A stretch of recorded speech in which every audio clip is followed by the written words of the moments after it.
జనతా పార్టీకి సంబంధించిన member of parliament ఏది ఎంపీ సీటుకు దాంతోపాటు పార్టీ సభ్యత్వానికి కేంద్ర మంత్రి పదవికి ఎప్పుడో రాజీనామా చేయాలి. కానీ ఆయన ఏం చేసిండు అంటే పరువు నష్టం దావా అని ఒక కొత్త కథ పట్టుకొచ్చిండు. ఒకసారి ఆ కొత్త కథను కూడా మీ అందరికీ చూపించే ప్రయత్నం చేస్తా. కేటీఆర్ పై పరువు నష్టం దావా పలువురు లీడర్లతో పాటు న్యూస్ యూట్యూబ్ ఛానళ్ల పైన దాఖలు చేసిన బండి సంజయ్, కేటీఆర్ సహా పలువురు నాయకులు, న్యూస్ ఛానల్స్, యూట్యూబ్ ఛానళ్లపై కేంద్ర మంత్రి బండి సంజయ్ పరువు నష్టం దావా వేశారు. తన ప్రతిష్టకు భంగం కలిగించే వ్యవహరిస్తున్న వారిపై చర్యలు తీసుకోవాలని హైదరాబాద్ సిట్ సివిల్ కోర్టును ఆశ్రయించారు బండి సంజయ్. డబ్బున్నోళ్లకు చట్టం సుట్టమా అంటే ఇది ఒక ఉదాహరణ. బండి సంజయ్కి సంబంధించి పరువు నష్టం దావా ఎట్లా ఇస్తాడు అసలు?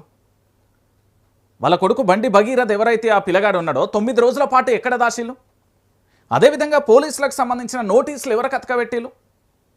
దాంతోపాటు ఈ బండి సంజయ్కి సంబంధించిన పెద్ద కథే ఉంది, చెప్తాగురి.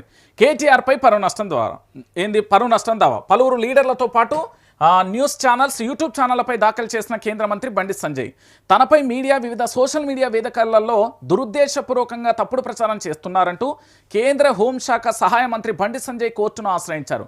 తన ప్రతిష్టకు భంగం కలిగించేలా వ్యవహరిస్తున్న వారిపై చర్యలు తీసుకోవాలని హైదరాబాద్ సిటీ సివిల్ కోర్టులో పిటిషన్ దాఖలు చేశారు. పరువు నష్టం, నష్టపరిహారం చెల్లించేలా ఆదేశాలు ఇవ్వాలని కోరుతున్నారు, దావా వేశారు.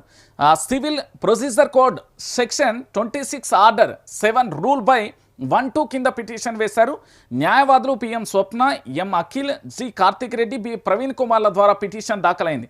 19 తెలుగు న్యూస్ ఛానళ్లు, 50 ఎక్స్ ఖాతాలు, 99 ఇన్స్టా అకౌంట్స్, 45 యూట్యూబ్ ఛానళ్లపై దావా వేశారు.